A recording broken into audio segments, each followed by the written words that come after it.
So what is moving you should actually move me. So if it is moving you that 11-year-olds are getting pregnant and having triplets, it should equally move me. But we are not going to deal with it by shelving the bill. We must confront what is in our society. Just the other day I put it in my Facebook that there is a video ongoing of a 12 or 11-year-old girl performing oral sex on a child who looks like 9 years, while another one who looks like it's 10 is performing anal sex on her. And then we say, put aside this bill. What are we doing to help those children? Let us stop this splitting of hairs between imaginary Christian lawyers and imaginary members. These members are born-again Christians. I think we are misleading the country for our own reasons. Show us in the bill under the definition section the definition of masturbation or any such phraseology that would import masturbation in this bill for 4-year-old, because I will be the first person to oppose once you point it out to us. Okay. In the bill, not in ICPD, yes. Not in a document in I don't know whether you said World Health or I don't know which one, because you must also be conscious of our laws that you refer to. What does the Children Act say about some of these things? What does the Sexual Offences Act say about children, about people engaging? You've just said it's 18. Below 18, there is no sex. We have been opposing people trying to reduce the minimum age because we don't want our children engaging in sex. So tell us, within the framework of the Sexual Offences Act, within the framework of the Children Act, within the framework of the Treaty Making and Ratification Act, how these have been imported in our law, because they've not. So let us be factual. Honorable Pasaris, I'd like you to take me. Yeah, I'd like you, first of all, you're a doctor, and you know, and you should know, irrespective of your Christianity or your religious background, you should know that masturbation is a natural process of any human being. It is. Now, the fact is that now you're saying that it should be taught. It's not taught. And where in the bill is it saying that it should be taught at the age of 4? Where? Take me to that clause. Because you're the ones who are actually causing so much confusion and denying women and girls the right to reproductive health care. And it's very sad. I need you to protect me, Chair. Okay, I will, Dr. Wahome, but kindly, just for the record, because you know we do have somebody here taking records, yeah? Chair, can I say something? No, hold on, you're here. Also, some of it might be live, yeah? So we do not need you with your title, Dr. Wahome, to be misinforming on what about the bill. We do not have masturbation for 4-year-olds in the bill. And if it is, I would wish and I would want you to point out where you're getting that from. Can I continue now, Chair? Yes. And mine will die. My bill is taking a life cycle approach, meaning it begins at conception. So we are not talking about do away with adolescence, because the church, I sat in the Bill of Rights Committee, the church brought the issue of conception. Life begins at conception. So if you are dealing with reproductive rights, it will begin at conception to the end. We are dealing with the 60 men with erectile dysfunction. Reproductive rights is not about women. It's also about men. So we are also dealing with issues that affect men and that affect women.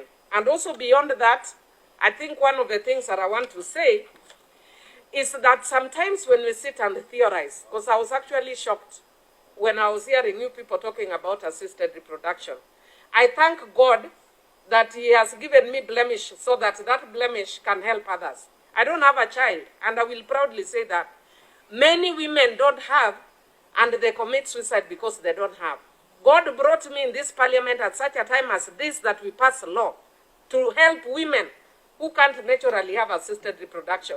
If you look at the book of Genesis, Sarah had a child through assisted reproduction before God remembered her at 100 years. I know God will not remember me at 100 years, and I would not want God to remember me at 100 years. So while we are still thinking of the women we don't want God to remember at 100 years, Susan Kiika is here. God is using her as a Christian to remember those women at 100 years. So let us come together And the reason why I'm saying it is so that we can actually talk generally. Those of your team that have not spoken, I would request that we let them give general comments. Oh, Esther wanted to say something. Yeah, I just Bill. I support the interactions that we're having right now. I am born again. Okay? I am born again. I love the Lord. The Lord died for sinners. So I don't want to say that I'm perfect. None of us are perfect. All right?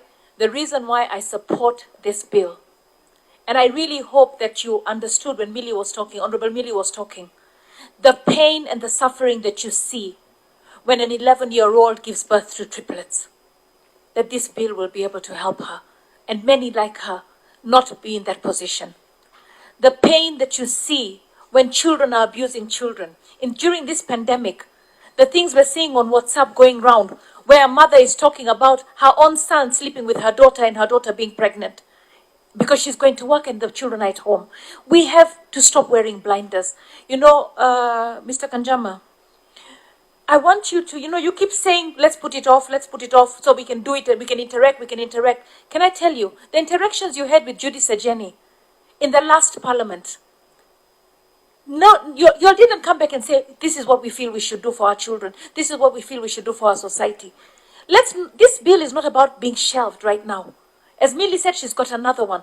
It's about us putting our heads together as quickly as possible to make sure that we safeguard the rights of women, children, boys, men in our society. It's not talking about eroding our values. Kanjama, you keep talking about values, our values against their values. Let me tell you, values are values. The UK, Europe, America, everywhere in the world, Africa, everywhere has values. Our values are not unique.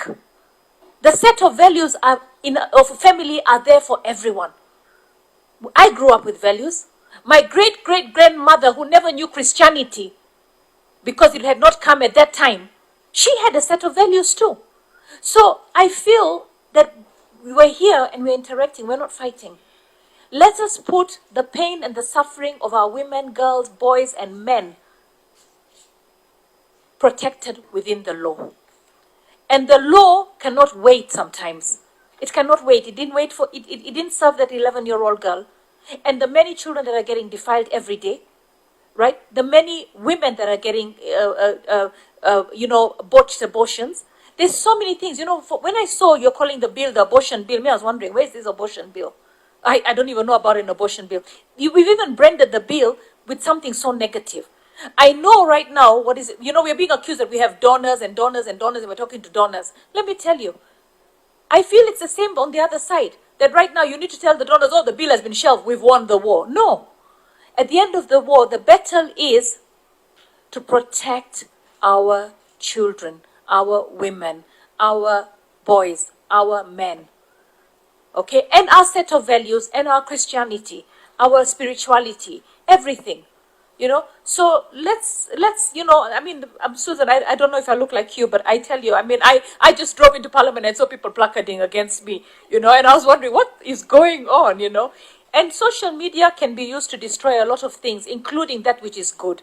This bill, together, the way we're interacting right now, will be the best thing. And I love the fact that Kanjama is a lawyer. Millie gave you a challenge. Give us the terms that you want us to use. Give us those legal terms that you want us to use. Okay, so that we can actually do something right. Because to say, put it off, that should not be the dream that we should have. The dream that we should have is laws to protect our children, our women, our men, our boys, laws to protect our society and to protect our values. But the thing is, let's do this. Let's do this. Let's not put any ideas that there's a chance that we can shelve this bill. Because if you shelve this one, Millie is waiting with another one. Yeah. And for the record, I'm born again and I love the Lord. Thank you, Honorable Esther. And Senator is doing is actually showing you what this process is about. Because he's disagreeing with us by actually agreeing with us. Because he's saying he's disagreeing in principle, but I'm sure that Susan Kika has read, Senator has read, there's nothing you disagree.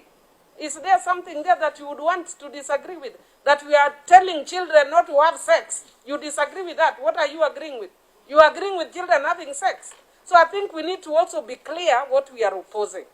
And I am standing because I think why I was actually being sometimes a bit too hard, that we theorize. And I want to tell you why I'm saying we are theorizing. And I thank God for putting me here at this place at such a time as this, and for appearing as a mental case, and I'm glad. The reason why is because I am able to say things which other women can't say. I was an early bloomer. At 11 years, I started having my periods. Right up to the time when I went for surgery in New York, when the government of Kenya didn't know how to deal with me, we'd be sitting here and I would suddenly be in a pool of blood from 11 years. What did anybody do to me? Nothing.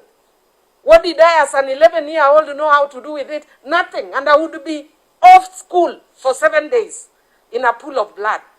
While we are theorizing that girls don't need. I was an adolescent at 11, up to 18 years, in a pool of blood, every month.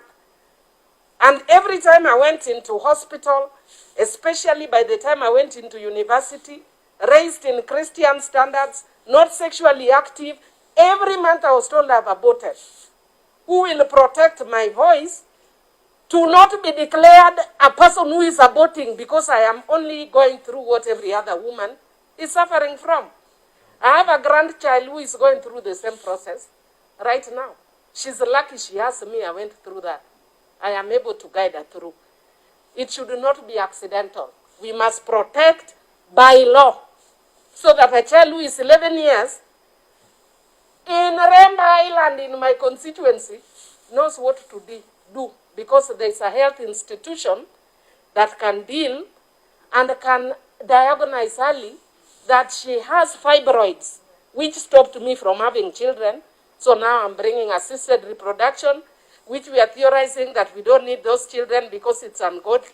Please, let us be realistic about the realities that women and men face in this country. And I want to encourage you, my brother, read what you are saying we should delete. It is actually what is protecting the children. And that is why I'm going back to Susan. Let us meet. And it will not be a one-day meeting, I can assure you. It will be up to 4 days. We will tear, and you might be shocked after the meeting. We might actually come up with a totally new bill. If you convince us, we might come up with a new bill. If you don't convince us, we will amend. But we cannot theorize that about a bill that needs to be shelved when we have not looked at it. While we are shelving it, there is a girl who is every month in a pool of blood like me, what I used to go through. There is a girl who is anemic every month, the way I used to be. There is a girl who is being told she's aborting every month, the way I used to be told. Let us deal with reproductive health care issues as Christians, as parliamentarians, so that we can protect our girls. And much more so now